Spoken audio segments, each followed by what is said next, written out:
Muhammad itu berdakwah kemana-mana, tidak pernah mengeluarkan kata-kata bangsat, kiai bangsat, itu tidak ada. Yang kata-kata jancuk, yang kata-kata bangsat, pengkhianat, itu tidak ada. Menurut feeling saya, bukan kata orang ini, kata kiai ini, enggak. Menurut feeling saya, keyakinan saya, kalau nabi saya tidak pernah mengeluarkan kata-kata kotor kayak gitu dalam berceramah. Kalau ulama-ulama sekarang, saya tidak akan menyebutkan guru Anda namanya siapa. Saya sering lihat kontennya, bajingan, jancuk, bangsat, pengkhianat, itu sering dikatakan oleh mulut-mulut para cucu Nabi Muhammad itu, yang mengaku cucu Nabi Muhammad.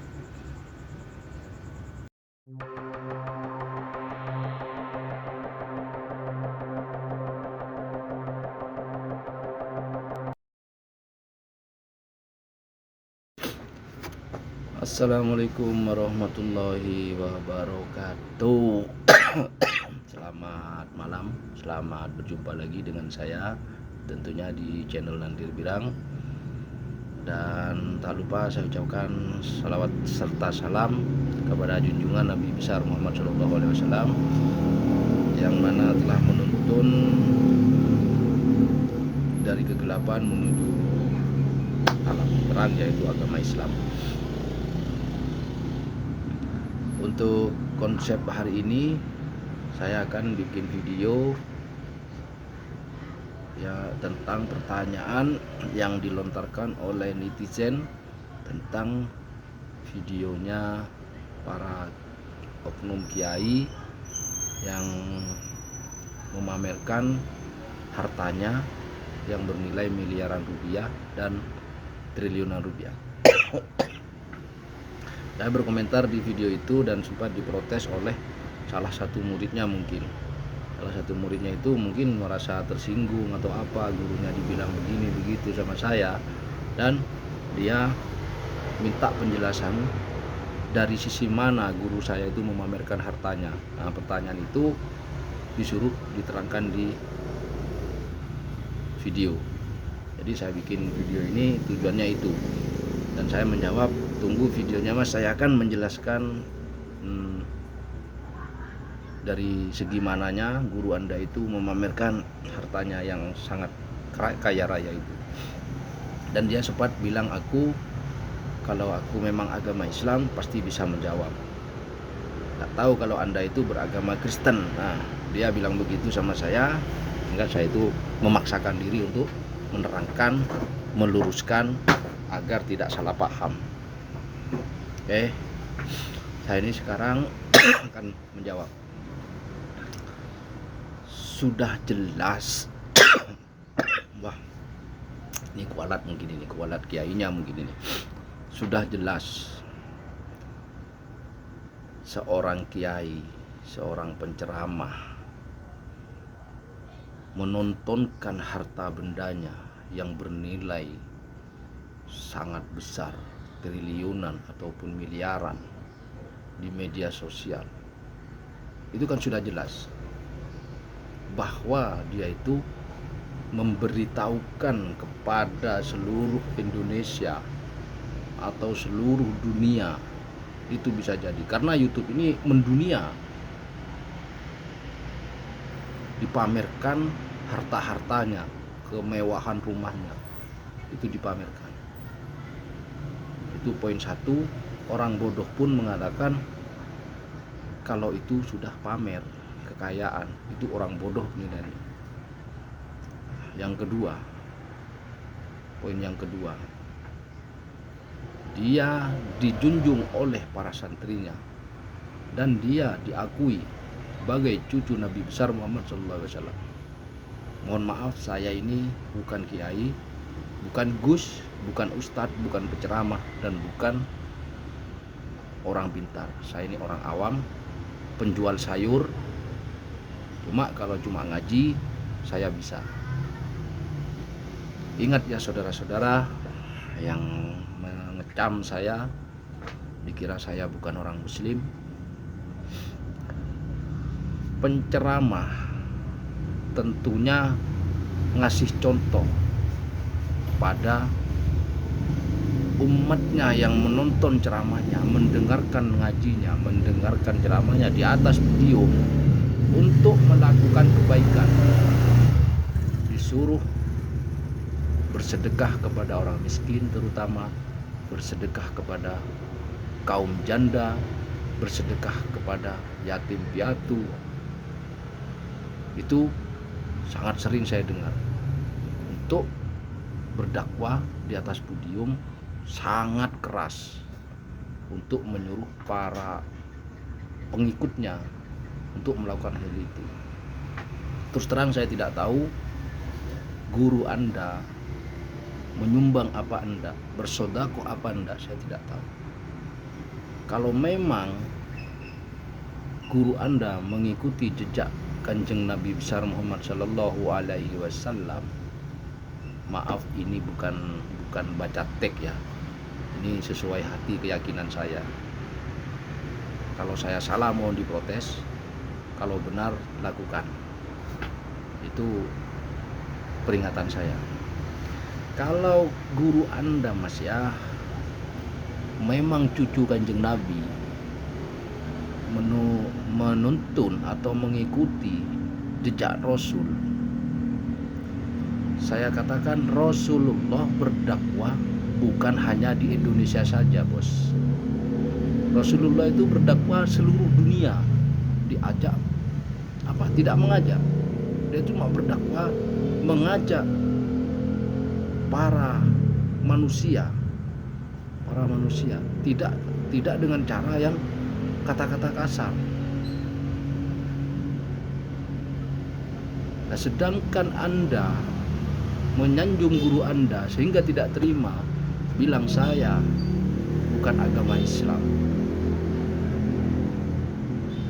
Terus harta kekayaan guru Anda itu dinikmati oleh keluarganya ataupun para santrinya yang di sana. Sedangkan di belakang kamu itu, di belakang guru kamu itu masih banyak orang-orang yang membutuhkan, kelaparan. Terus apa Anda itu sudah seperti Kanjeng Nabi? Kalau Kanjeng Nabi jangankan harta untuk umatnya, nyawanya ditaruhkan. Itu kalau Kanjeng Nabi. Kalau gurumu, tidak saya sebutkan ya namanya ya, gurumu yang jelas kamu tahu. Apa mikir di belakang sana ada orang yang kelaparan, nunggu didatangi, memohon, mengemis sama gurumu, baru mau bantu. Habiskan hartamu itu kalau memang kau ngejar akhirat. Itu hati saya yang berkata. Jangan mentang-mentang kau itu ngomong cuma teori, ngomong sama umatnya yang mendengarkan pengajian kamu, pengajian guru kamu. Sumbang anak yatim, kasih makan anak yatim. Anak yatim yang mana kalau cuma di dekat-dekat Anda yang kau kasih makan? Sedangkan anak yatim orang miskin di seluruh Indonesia banyak. Bukan di seluruh dunia yang saya minta, seluruh Indonesia ataupun satu kabupaten. Apakah guru kamu sudah melaksanakan itu? Sehingga memamerkan kekayaan Anda, sedangkan di belakang banyak orang menangis ingin makan cuma sesuap nasi, satu piring lah paling banyak.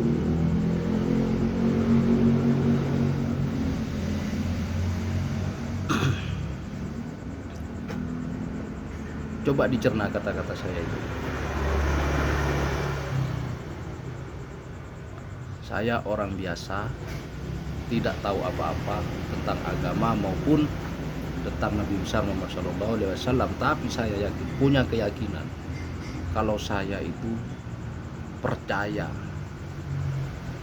kalau Nabi Muhammad tidak sama dengan guru kamu.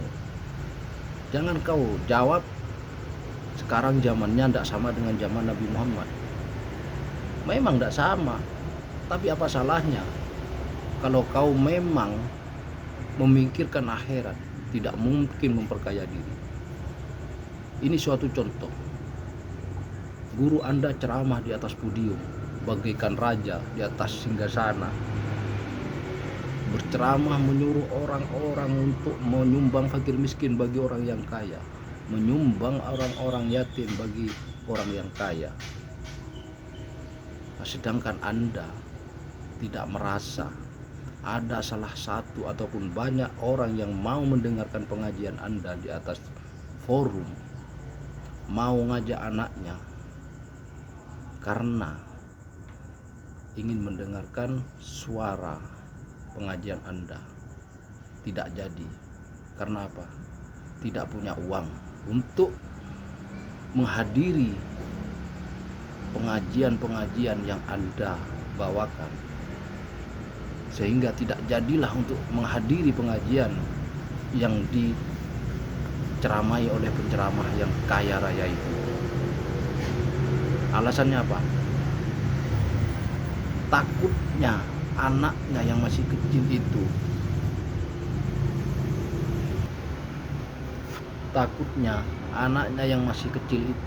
takut minta kue, minta apa itu alhamdulillah, sehingga menyebabkan tidak bisa hadir ke forum-forum pengajian Anda. Itu contoh yang sudah jelas. Apa yang saya bilang tadi, di belakang masih banyak yang kurang, di belakang masih banyak yang kurang mampu, sehingga tidur-tidur di jalan. Di sini, di Sidoarjo ini yang saya tempatin sekarang ini, bahkan tiap hari saya melihat ada orang perempuan bawa gerobak, anaknya tidur di atas gerobak. Itu pun saya tiap hari melihat itu, tidak pernah tidak melihat, karena tiap hari saya ke pasar.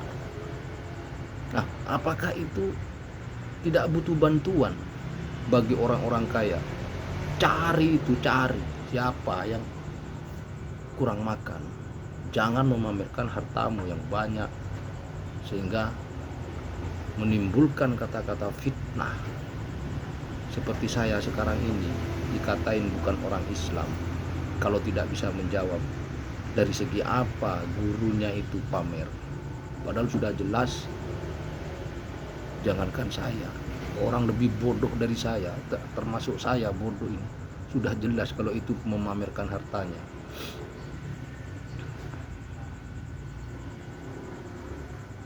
Mana kenabiannya yang bilangnya cucu Nabi? Saya ingin tahu.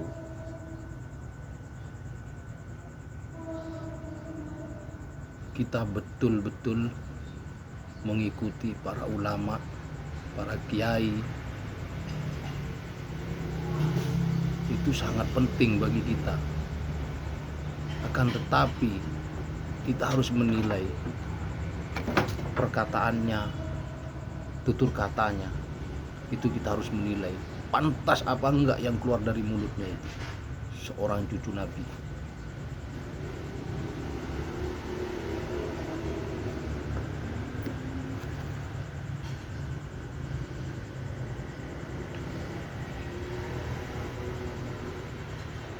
Suatu contoh lagi,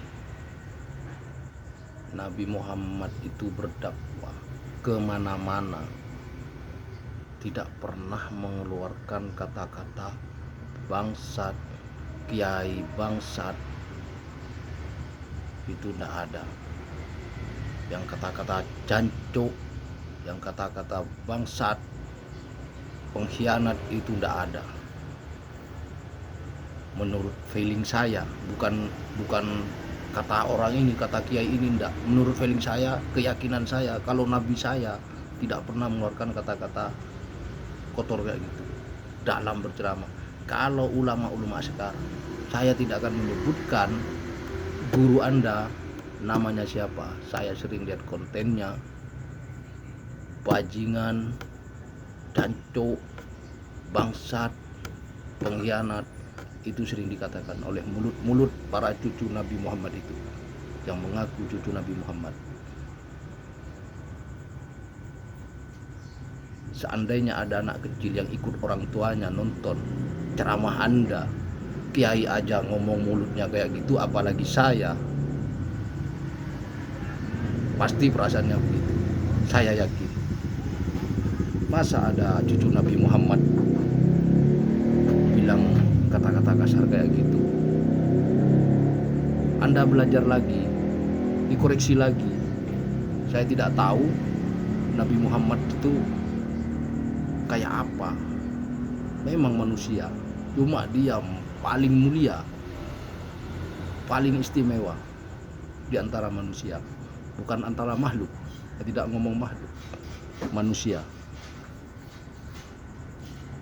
Dan saya yakin Nabi Muhammad itu kalau ngomong tidak seperti cucu-cucunya yang sekarang yang mengaku cucu Nabi Muhammad.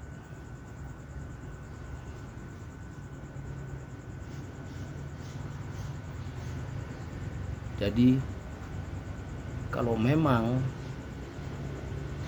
Anda ingin disegani,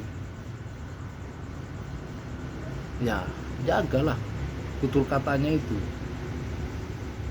Kata-kata bangsat, pengkhianat, anjing, apa itu, jancuk, itu bukan kata-kata yang bagus. Tidak ada itu. Kalau memang Anda merasa cucunya Nabi, tidak ada itu kata-kata kayak gitu. Tidak menganjurkan. Itu bukan mendakwa, itu namanya provokator. Provokator itu namanya. Bukan mengajak untuk berdamai, itu ngajak perang, tapi perang-perang yang tidak ada gunanya. Kalau sekarang perang itu, kalau dulu memang berjuang untuk Islam zaman Nabi, itu akan mati syahid. Kalau sekarang cuma mulutnya aja yang berkata Allahu Akbar. Demi siapa kau berperang? Sedangkan sekarang itu, jangankan orang-orang awam kayak saya mau membela agama, tidak ada sekarang itu perang untuk bela agama. Tidak ada. Sekarang itu perang itu yang dibela apa? Harta. Selain harta apa? Istri, sahabat, dan lain-lain sebagainya yang tidak bersangkut paut dengan agama. Itu sekarang. Jadi jangan gunakan kesempatan takbir-takbir untuk memprovokator orang-orang yang awam, biar tidak ikut-ikutan mulutnya itu kotor, kayak guru Anda terutama. Jadi Anda sudah jelas apa enggak? Kalau Anda tidak terima, ini maaf untuk subscriber saya, untuk saya minta maaf. Saya tidak menunjukkan ke apa, omongan saya ini tidak tertuju kepada subscriber saja yang mendukung ya, enggak, maaf. Saya minta maaf. Ini dari orang yang bilang saya itu bukan muslim. Saya itu disuruh menerangkan dari sisi mana guru saya itu pamer. Saya cuma bisa menjawab ini. Untuk subscriber saya tidak ada masalah. Saya akui jempol semua, setia sama saya. Jadi mohon jangan salah paham. Nah, konten ini saya khususkan kepada orang yang minta penjelasan. Oke, itu saja. Wassalamualaikum warahmatullahi wabarakatuh. Salam saudara semua.